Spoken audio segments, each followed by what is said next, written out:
Regional colonial development overview. The United States' original 13 colonies developed along the Atlantic seaboard. For most, the Appalachian Mountains determined their western boundary. In the beginning, the majority of the settlers were English.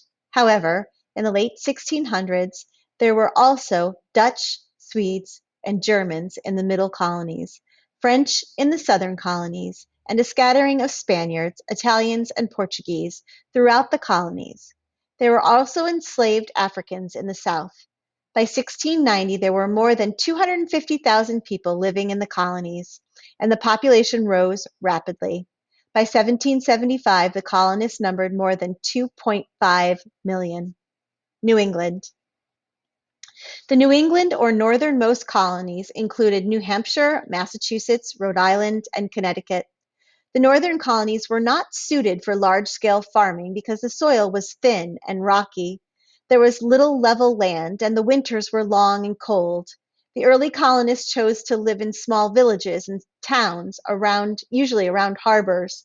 They supported themselves by carrying on some kind of trade or business. The most prosperous of these included shipbuilding, lumbering, fishing, and ironworks. Living in close proximity to each other encouraged the development of village schools, churches, and town halls. Much of their life was regulated by strict religious belief, such as those held by the Puritans and the Pilgrims. Major cities in New England, and most notably Boston, expanded in size and developed as centers of trade, particularly with England. The regional economies of these cities developed as agricultural goods were exchanged with finished goods from Europe and other parts of the British Empire. Click to enlarge. The Middle Colonies. The Middle Colonies included New York, New Jersey, Pennsylvania, and Delaware.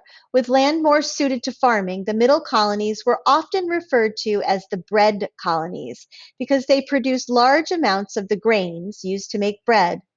There were also such cottage industries as weaving, shoemaking, and cabinet making. The Middle Colonies also had their share of busy shipping ports, such as the docks of Philadelphia.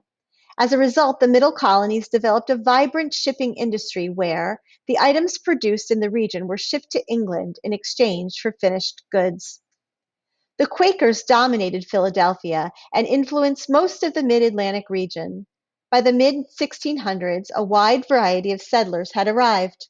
Along the Hudson River alone, there were Dutch, French, Danes, Norwegians, Swedes, English, Scots, Irish, Germans, Poles, Bohemians, Portuguese, and Italians. These communities would contribute immensely to the development of the regional economy and its relationship with English industry. The Southern Colonies. The Southern colonies included Maryland, Virginia, North Carolina, South Carolina, and Georgia, and were predominantly rural. The areas was well suited to large-scale farming, offering fertile soil, broad lowlands, and a warm climate. This geography gave rise to a social structure with the plantation owners at the top. They became wealthy, growing such cash crops as rice, tobacco, and indigo, a plant used to make clothing dyes. Plantation owners built large houses and adopted an aristocratic way of life.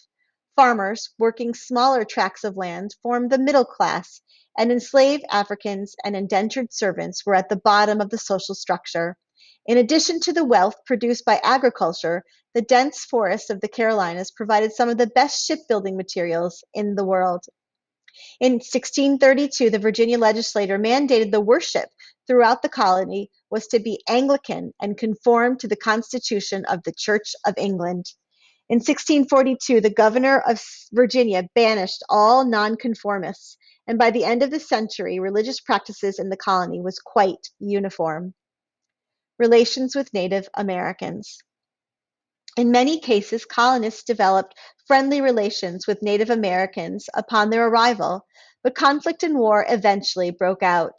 The Plymouth colony traded with natives in the area and established a protection alliance with the Wampanoag in 1621.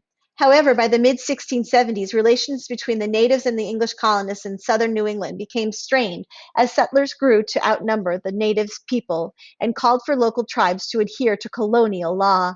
In 1675, King Philip's War broke out between the Wampanoag and the colonists. Ultimately, the Wampanoag were forced to surrender.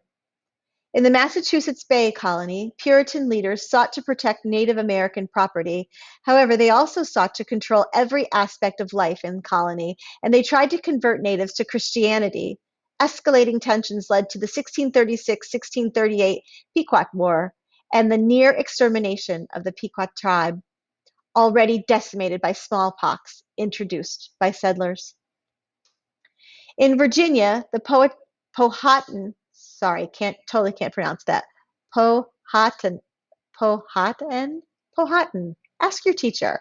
In Virginia, the Powhatan Confederacy attacked Jamestown soon after its settlers arrived. The 1613 marriage between the chief's daughter, Pocahontas, and the English settler John Rolfe created a brief period of improved relations, but relations soured when Powhatan died in 1618 and his half-brother, Opechancanough, again, ask your teacher, took control. In the following decades, he launched multiple attacks on Jamestown, which retaliated aggressively. In the mid 1640s, O's capture and subsequent murder signaled the end of the Powhatan Confederacy. The First Great Awakening. The Great Awakening, an evangelical revitalization movement that swept across British North America during the 1730s and 1740s, shaped the cultural landscape of the colonies. Traveling preachers gave sermons to crowds of Protestant congregations. The Great Awakening made the Christian faith intensely personal to the individual believer by fostering a deep sense of spiritual conviction and redemption. In doing so, it also fostered a sense of individualism that allowed churchgoers to feel that they had a greater degree of autonomy in how they approached their faith and their morality. In this manner, the Great Awakening not only reinvigorated Protestant Christianity, but also created an individualism that would later foster greater demands for independence from other institutions, most notably British authority. Common ground. Regardless of where they lived, the early colonists seemed to have one thing in common: a tough, rugged individualism characterized by an independent nature and a desire for self government. Thus, even though there were regional differences, the colonists would eventually rise to resist a common foe: the control of the English crown.